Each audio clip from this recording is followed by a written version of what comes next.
پرانے وقتوں کی بات ہے، ایک چھوٹے سے ملک پر ایک بادشاہ حکومت کرتا تھا۔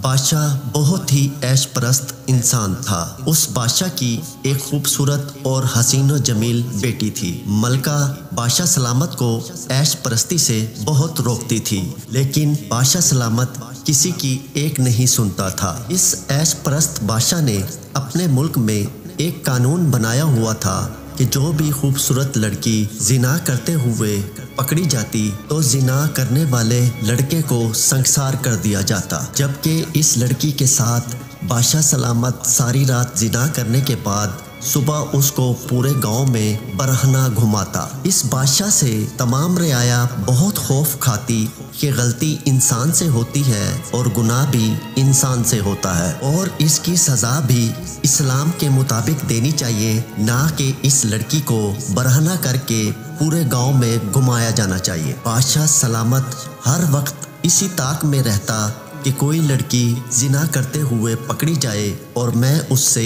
زنا کر کے اس کو پورے گاؤں میں برہنہ گھماؤں۔ یہ سب کچھ دیکھ کر بادشاہ کا ایک وزیر بہت تنگ آ گیا تھا، اور وہ ہر وقت بادشاہ سلامت کو نیک مشورے دیتا، لیکن بادشاہ سلامت اس کی ایک بھی نہ سنتا تھا۔ ایک مرتبہ وہ عیش پرست بادشاہ ایک گاؤں سے گزرا تو اسے ایک بزرگ کی بیٹی بہت پسند آ گئی، اور وہ اس پر پہلی نظر میں فدا ہو گیا۔ اس عیش پرست بادشاہ نے سوچا کہ اس لڑکی کے ساتھ کیسے زنا کیا جائے۔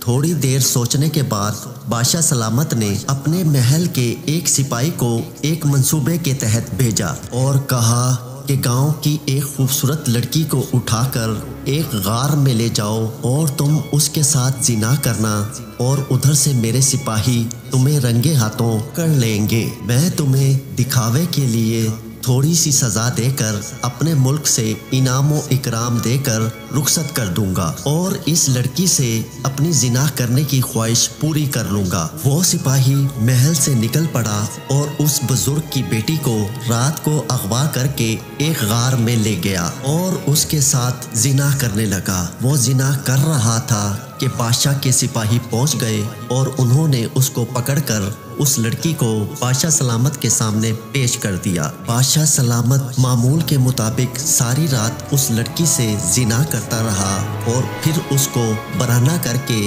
پورے گاؤں میں گھمایا۔ اتنی ذلت اور رسوائی اٹھانے کے بعد اس بزرگ اور اس کی بیٹی نے خودکشی کر لی۔ یہ سب کچھ دیکھ کر وزیر کو بہت غصہ آیا اور اس نے اس بادشاہ کو سبق سکھانے کی ٹھان لی۔ چند دن سوچنے کے بعد وزیر بادشاہ کی بیٹی کو اغوا کر کے اس غار میں لے گیا اور اس کے ساتھ زنا کرنا شروع کر دیا۔ جب بادشاہ کے سپاہیوں نے بادشاہ کو خبر دی کہ بادشاہ سلامت شہزادی آپ کے وزیر کے ساتھ زنا کرتے ہوئے پکڑی گئی ہے، جیسے ہی بادشاہ نے یہ سنا کہ میری بیٹی وزیر کے ساتھ زنا کرتے ہوئے پکڑی گئی تو اس کے پیروں تلے زمین نکل گئی، کیونکہ اگر اب وہ اپنا قانون اپنی بیٹی پر لاگو نہ کرتا تو رعایا اس سے بدظن ہو جاتی اور اس کی سلطنت خطرے میں پڑ جاتی۔ یہ سوچ کر بادشاہ سلامت بہت پریشان ہوا کہ اب میں کیا کروں گا۔ وہ ابھی انہی سوچوں میں گم تھا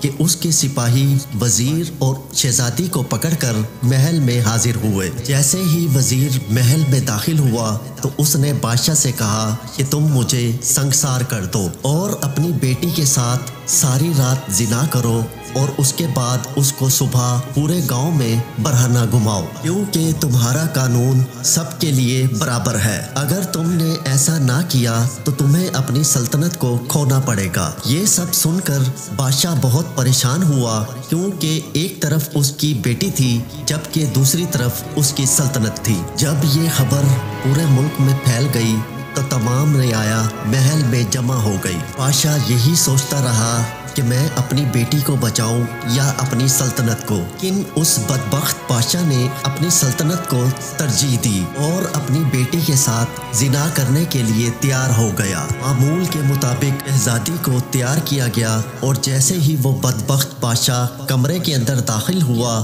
تو بادشاہ کی بیٹی اس کے سامنے برہنہ حالت میں موجود تھی۔ بادشاہ کے دل کی دھڑکن تیز ہو گئی اور اس کی سانسیں رکنے لگیں۔ اب وہ جیسے ہی اپنی بیٹی کے کے قریب جا رہا تھا تو اس کے دل کی دھڑکن تیز ہو رہی تھی۔ اب بادشاہ کو معلوم ہو گیا کہ میرا ہی قانون مجھ پر بھاری پڑ گیا ہے، اور وہ دل ہی دل میں سوچنے لگا کہ اگر میں مجبور والدین کی بیٹیوں پر یہ قانون لاگو نہ کرتا تو شاید آج یہ سب کچھ میرے ساتھ نہ ہوتا۔ اس کے بعد وہ بادشاہ زمین پر گرا اور اس کی جان نکل